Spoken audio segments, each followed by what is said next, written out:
नमस्कार पुष्पालक मित्रांनो, स्वागत आहे आपल्या फेट गुरु या युट्यूब चॅनलवरती. मित्रांनो, आजच्या व्हिडिओमध्ये आपण आपल्या पशूंच्या आहारामध्ये लिक्विड फायजेसचा वापर कुठे करायला पाहिजे, या औषधाचे आपल्याला कुठले फायदे पाहायला मिळतात, तर या विषयावर माहिती घेणार आहोत.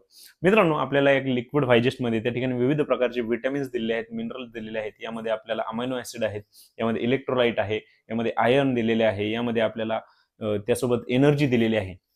मित्रांनो, आपण या लिक्विड फायजेसचा वापर आपल्या पशूंमध्ये त्यांच्या वजनाची वाढ जर आपल्याला करायची असेल तर त्या ठिकाणी करू शकतो. आपल्या पशूंमध्ये जर त्यांची चारा खाण्याची इच्छा नसेल तर त्या ठिकाणी आपण या औषधाचा वापर करून आपल्या पशूंची भूक वाढवू शकतो. आपल्या पशूंमध्ये जर त्यांना पचनासंबंधित समस्या असतील तर त्या टाळण्यासाठी या लिक्विडचा आपण वापर करू शकतो.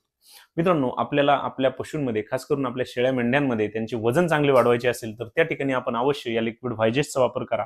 आपल्याला निश्चितच त्या ठिकाणी खूप सुंदर रिझल्ट या औषधाचे पाहायला मिळतील. मित्रांनो, आपल्याला जर या विषयावरती सविस्तर माहिती पाहिजे असेल, आपण या लिक्विड फायजेसचा वापर आपल्या पशूंमध्ये कशा पद्धतीने करायला पाहिजे, या औषधाचा डोस किती द्यायला पाहिजे, तर त्याचा व्हिडिओ आपल्या युट्यूब चॅनलवरती अपलोड केलेला आहे. आपण जर तो व्हिडिओ पाहिला नसेल तर तो नक्की पहा. धन्यवाद.